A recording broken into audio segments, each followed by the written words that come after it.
Not a cop, but had a pretty fucked up disappearance happen about a mile away from where I live. A girl went missing, she was 12. The whole town, state police, and I believe possibly the FBI all got involved. Search parties in the woods and through the streets for about 2 or 3 days. Turns out she had gone over to these kids' house that she knew from school to have them fix her bike. Turns out the kids, brothers, one 15 and the other 17, planned on stealing it.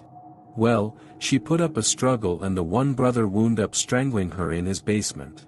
She was found a few days after she went missing. They stuffed her body in a trash can on trash night. My grandfather was a policeman and a fireman at different points in his life.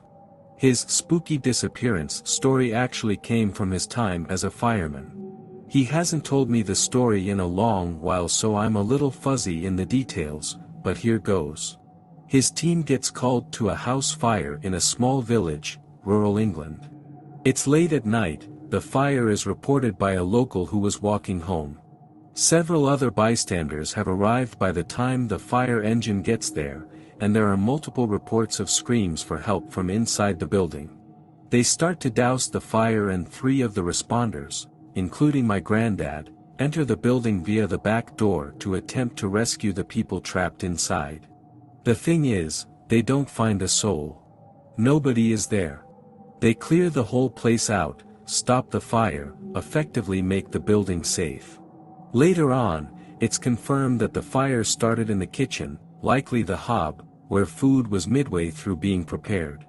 As far as anyone knew, the couple who lived there had been at home. Relatives had no idea where they might have gone that night. My granddad and his colleagues have a funny feeling, so they get local police properly involved. Crime scene investigation uncover blood on the floor in one room, but any other evidence was destroyed in the fire. They can't confirm who the blood belongs to. It apparently didn't match the blood types of the 2 vanished residents. The fire department are very suspicious at this point, and apparently the police want to drop the investigation in favor of a manhunt for the missing people, but they end up expanding the investigation radius and find that apparently an unidentified van was parked outside the house that left just before the fire was reported. The investigation goes dead, but over a year later they find the burned remains of the man who lived there in a grave in the woods several towns away. They never found the woman, so it was suspected that she killed him and burned down the house to conceal it. They never figured out where the screams from inside the building were coming from, though. A young girl went missing. I think she was around 5 years old. Young enough to still be using training wheels at least. She was last seen riding her bike in her backyard. Where I lived, the media would talk about her every day. Any new evidence they found they presented, because this happened just a mile or 2 from where I lived and in the county where my brother worked. It turned out that this girl's neighbor had been the one to kill her and his wife turned him in. I'll always applaud this woman for this. You always hear about spouses trying to hide their significant other's crimes.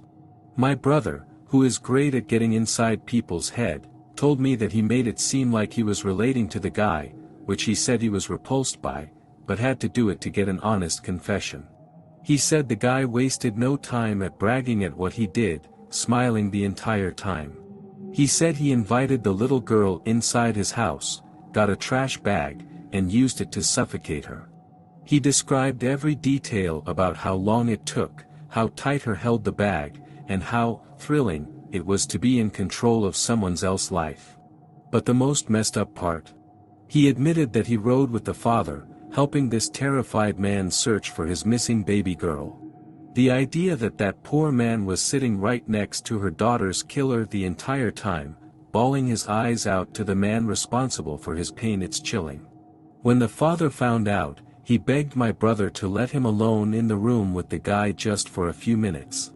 My brother, being an overprotective father himself, was seriously considering letting this guy have some alone time, so to speak. But another officer, who also felt bad for the father, told him they couldn't do that because they didn't want the father killing this man and risk landing in prison himself. I believe they found the little girl and, if I'm remembering this story correctly, they found her in the same trash bag the man used to suffocate her. My stepdad worked a case. My dad and my little brother lived in an apartment down the street from this 12-year-old girl who went missing. She was walking home at night and was abducted on her way. It was about 3 weeks until they found her, but the guy let the officers in, and right there in middle of the living room floor was her mangled remains. She had been cut up into pieces.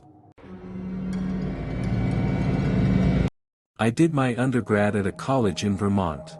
In the winter we would quite literally be snowed under. Over Christmas break, a sophomore went missing. He wasn't a close friend, but we had couple of classes together. It was a small liberal arts college in a small town, so everyone in the community was pretty freaked out. His phone and wallet were left in his room, so the theory was that he's been abducted, and maybe even killed. Campus got real scary for a few months. There was police everywhere, helicopters overhead, students marching through the snow in lines looking for a body. Finally, when the snow and ice thawed, they found his body in the creek. Police surmise he entered the water from the bridge in town, but no one knows if he jumped or was pushed. This one still haunts me. Skylar niece went missing. Skylar's best friend since childhood and a new friend made in high school plotted Skylar's kidnapping and murder. They lured Skylar out of her home at 12:30 in the morning with the promise of socializing and smoking weed, as they'd done many times. Her friends drove her to Pennsylvania, took her to the woods, and stabbed her over 50 times. They then covered Skylar's body with rocks, mud and sticks. During the investigation into Skylar's disappearance, the two friends helped Skylar's family distribute missing persons posters, reassuring the family that Skylar would come home soon.